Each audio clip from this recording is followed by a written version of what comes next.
Tonight on Crime Fighters, an evening's patrol at Leeds Station.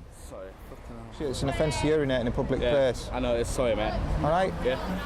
And saving kids' lives on the tracks. Are you aware there's actually 5 children on top of the railway there?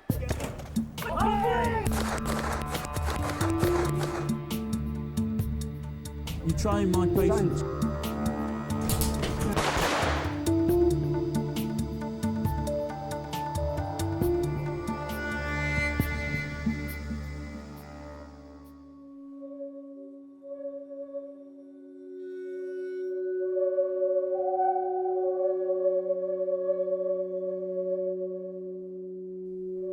It's Saturday night at Leeds City Station, and Transport PC Steph Money and Tom Eastwood have their first call of the evening. They've been stopped by 3 passengers on platform 11, claiming a man has stolen a bag and coat from their carriage. This guy. He took my jacket. Because of her, I got it back. So what we got then? What are you saying to me? Someone's lost, someone else has he just realised that his bag's missing. Right. And I found out my jacket was missing, but because of this lady, Yeah. I was lucky because she said, I've seen the person who's taken your jacket. Right. So obviously I approached him, I said, you know, why did you take it? He just Is this the took it guy out. that's took the bag? Yes, yes. Is this all your belongings that you've brought with you, yeah? That is. Have you seen this guy take the bag? I seen him taking this man's jacket, yes, with Yeah. his keys and everything. Right, yes. what about this bag? I didn't see him taking that, no. Have you just carried this bag off the train, have you? Let's give your details, please. Eh? This gentleman here. Can I get your details? You just found it on the floor? Whereabouts? On the train? So you picked it up and walked off with it? Why? The 3 passengers need to continue their journey, so the police take contact details to get statements from them later, but they already have enough grounds to arrest the man. Yeah, the other thing I can advise you is there's nothing of value. I'm not bothered with that, that's fine, it's been stolen. OK, young man, do you hear what he says? OK, turn round for me, put your arms behind your back, put your arms behind your back. I'm arresting you on suspicion of attempt theft. You don't have to say anything, but it may harm your defence if you fail to mention something you later on in court. Anything you do say may be given in evidence. Do you understand the caution? OK, if you walk with me then, young man, we'll get you to the van. I'll see you at the van. Yeah, it'll be all right. Don't spit, sir. OK? Don't want to see you spitting, that's an offence as well.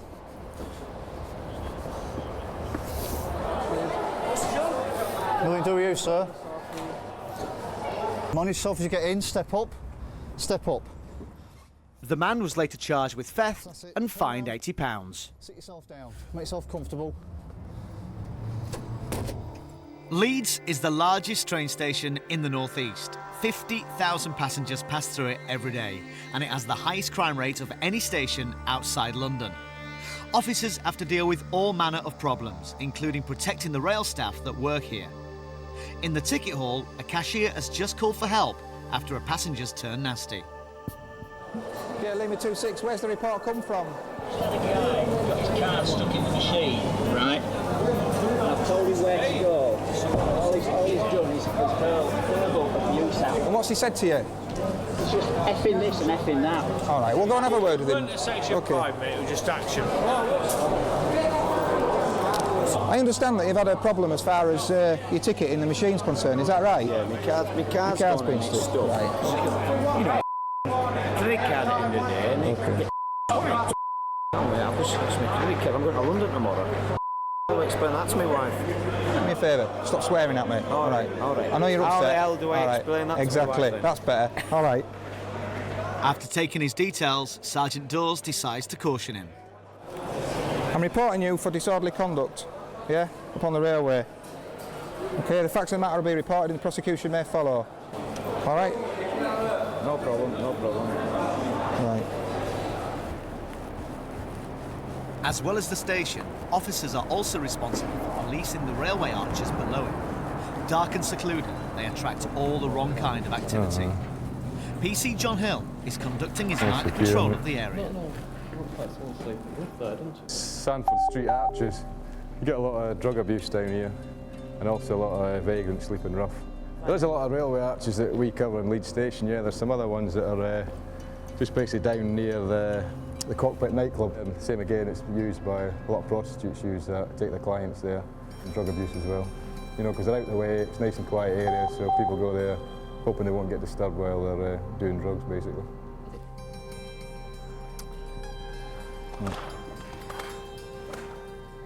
Yeah, there's a fair bit, isn't there? Used condoms. You know, looks quite new, that one there. Quite a lot of old ones. And a fair bit of drug abuse, needles and that. Sometimes any thefts or robberies committed in the vicinity, they may come in here and obviously dispose of the stolen property.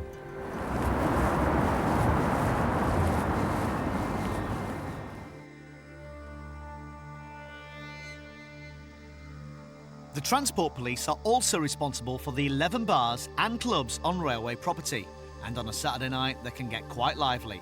Outside one, Sergeant Mick Dawes sees a scuffle and rushes to break it up. Go away now! Go away! Come over here! Hey! Calm down! Poland, no. No, don't swear at me. Don't swear at me, all right? I just asked. Right, okay. Just turn your phone off for me. What's going on? I just asked. You're from Poland. Poland? Why? Yeah, all right. Tell me why, no?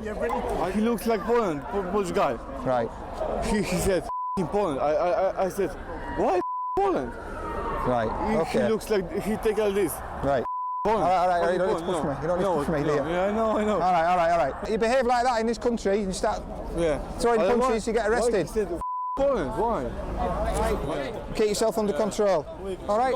Yeah, you make sure you look after him, all right? Okay. All right, he'll be all right. No fist being thrown, but, you know, things were just a bit of pushing and jostling, so we just went over and split it up, really. The gentleman I was speaking to, the group of 3 lads that he was with, were actually Polish, and he's claiming that one of the other lads on the opposite party was making comments due to the fact that he was Polish, and some swearing had taken place. Hopefully the chances are they'll both go their separate ways and there won't be any further problems. It's 2 o'clock in the morning, and as people start to make their way home, the station is heaving. Sergeant Mick Jackson has just had a report from the control room. There's a female rung into our control room. Says that she's been followed around the station by a couple of males. She's been all over the place trying to lose them, and they just keep following her.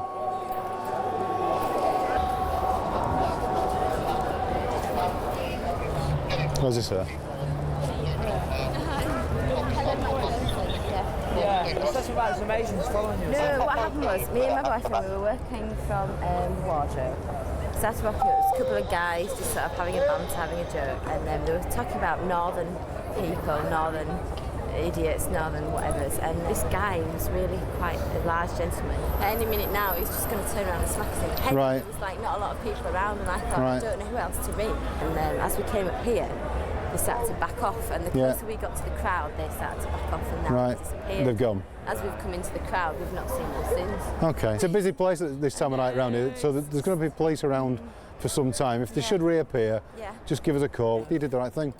Okay. Sorry about Fine, no problem. Thank you very All right. Cheers now. Bye. Cheers. PC Steph Money is talking to a girl upset that she's lost her friend after an evening's drinking. And where do you think she's heading? I haven't a clue. She's completely off her face. Laura, I'll call you back in a minute. My battery's going to die. Okay. Bye. So your friend's drunk? Absolutely. Well, let's drop the language. Sorry. Right. So she's really drunk. Okay. Has she done this before?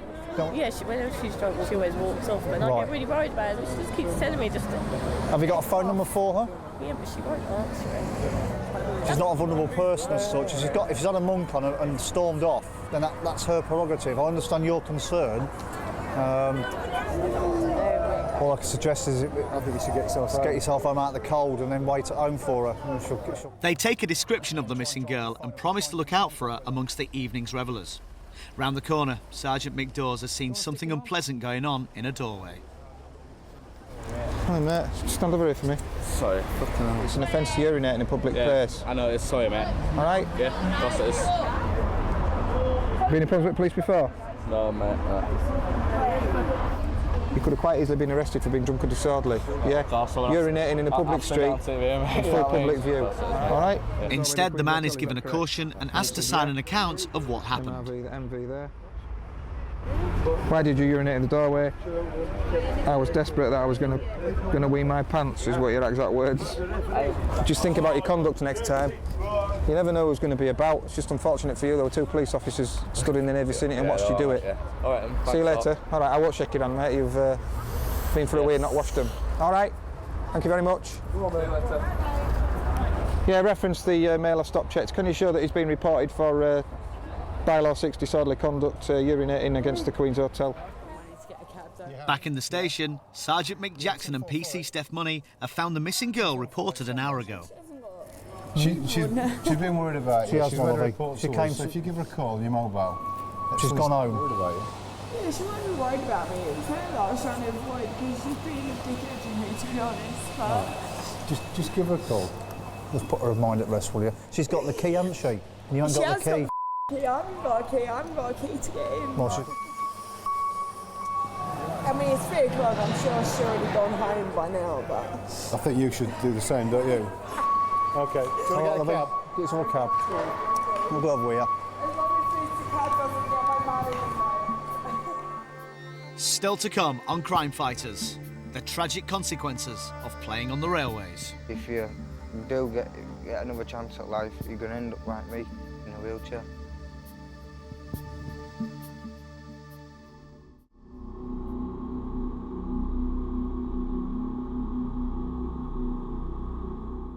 Pontefract, West Yorkshire. 2 boys play chicken in the path of an oncoming train. Captured by CCTV, they risk their own lives and those of hundreds of passengers in a stupid but deadly game. The boy walks calmly on the track, facing the 100-mile-an-hour express. The frantic driver slams on the brakes, but the boy merely clenches his fist in defiance. Finally, with the train only yards away, the boy jumps clear of the train. Unlucky for him, the police are waiting. He's arrested for malicious damage and given a 6-month referral order.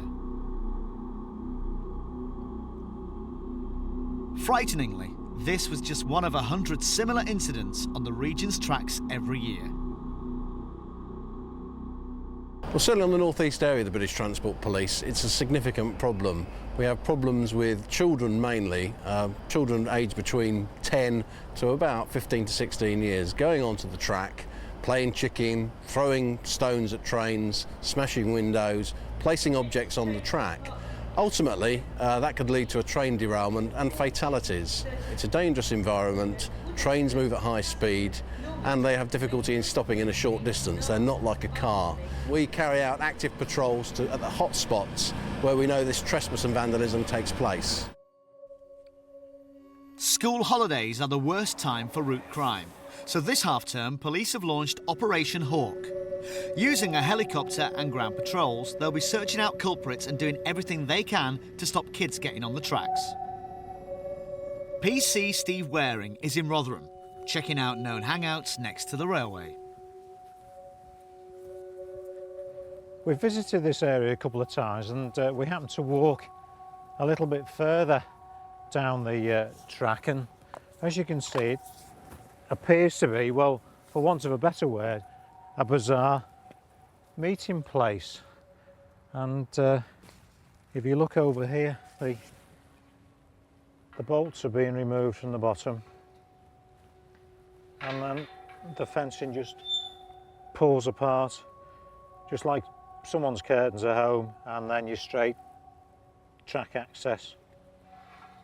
So certainly we'll report that to the railways and get all this bolted and riveted back into place. Young people want to be in a place where adults aren't, and I mean, you know, what self-respecting adult will come wandering around here, to be quite honest. So, and if they stayed this side of the fence, well, I can't really see any problem, but it's when things like this start happening that we start to get concerned. Around 60 people die every year in the UK trespassing on the tracks, and it's not just kids. adults are also to blame, using the railways as a crossing point. Sometimes people resent the fact that the fence is there, and they're quite happy to damage it so they continue taking a shortcut.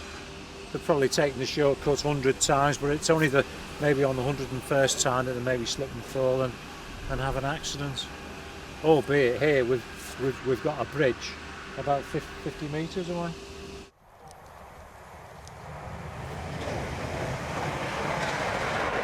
As well as the human cost of route crime, there's a financial price to pay.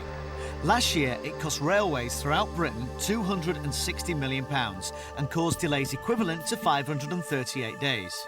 Missiles being thrown at trains and objects being placed on the tracks were a big problem. Just as we're looking over the bridge, we can see a potential object of obstruction there. Good old supermarket shopping trolley. If that got under a train, certainly, if it didn't knock the train off the track, it could severely disable it, maybe fracture the fuel tanks. So again, we'll ask for that to be removed.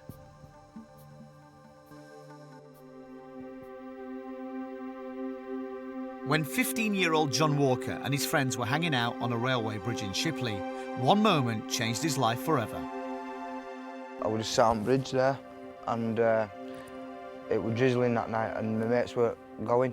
As I was getting down, I slipped and grabbed on at the bottom of the bridge, lifting my leg.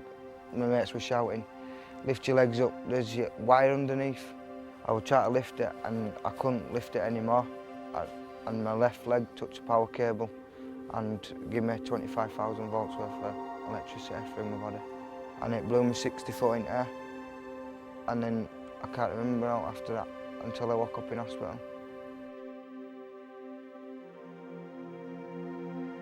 When I woke up, all my legs were bandaged up from the top right down to the bottom. I had 80% burns all on my legs up here, and all my sock had burned into my skin. And when they took it out, my sock, you could see my bone and stuff like that. They were just all black. When they took the bandages off, they were all black from being burnt. I've severed my spinal cord. I'm a paraplegic till I'm in a wheelchair. And I can't feel my legs. I can't feel from the waist downwards. It took me quite a long time to come to terms with it. It took me about 2 years to come to terms with it. It's like hearing these trains now, it still scares me sometimes. I just don't want it to happen to anyone else. It's life and death when you mess about near you. Affected me quite a lot, because basically everything, I can't do what I wanted to do with my mates. I can't play on motorbikes, can't do absolutely anything, because I've got to watch myself just in case I hurt myself again.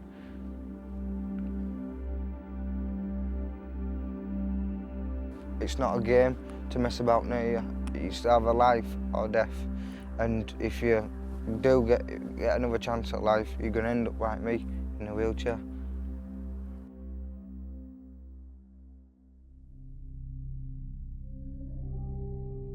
The team covers 1,000 miles of track, so policing it is an enormous task. For operations like this, the helicopter plays a vital role.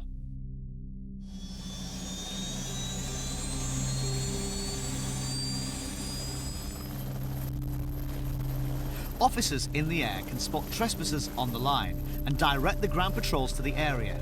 Without their support, many crimes would go undetected. In the helicopter, PC Simon Cherrington spots some kids on the line and alerts Steve Waring. Yes. Are you aware there's actually 5 children on top of the railway there? It looks like a triangle point where the railway line used to come over. Can you give us some directions as to where these 5 youths are from our position? Are we talking directly below where you are now, over? Yes, off to our right-hand side. That's off to our right-hand side. Yeah, that's received. Yeah, we have got you inside. Thank you. Yeah, we've just had a report from the helicopter that he's seen youths adjacent to the railway. It's a bit unclear whether or not they're on railway property or not. and we're just going to drive round and see if we can see them. 2-1 receiving Alpha 6-3. On the scene, Steve uses the helicopter to help him locate the exact location of the boys. Obviously, the last thing that we want is them running onto the track from where they are, so we're not quite sure how we can access them. So we're just seeing how we can get round to them. Because I mean, the last thing we want is them going down on the track, so we'll have to have a walk round. All right, thank you. Charlie Alpha 6-3, the U's are now walking towards you, over. Running. Steve's biggest concern is getting the children off the tracks and to safety as quickly as possible.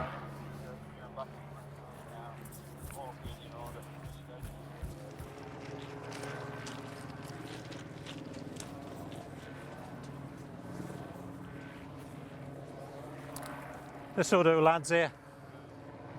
Roy, we'll put 2 in the back of the van. Come with me, son. Right. You have committed an offence on somebody else's property. You are... what? Trespassing. Thank you. What we will do is there anybody in a home now? Yeah. Right, okay. Go home. Tell your parents what's happened and somebody will come round and speak to you with your parents. Right. The whole thing is that we've got you off there safely. You could have had an accident or could have caused an accident.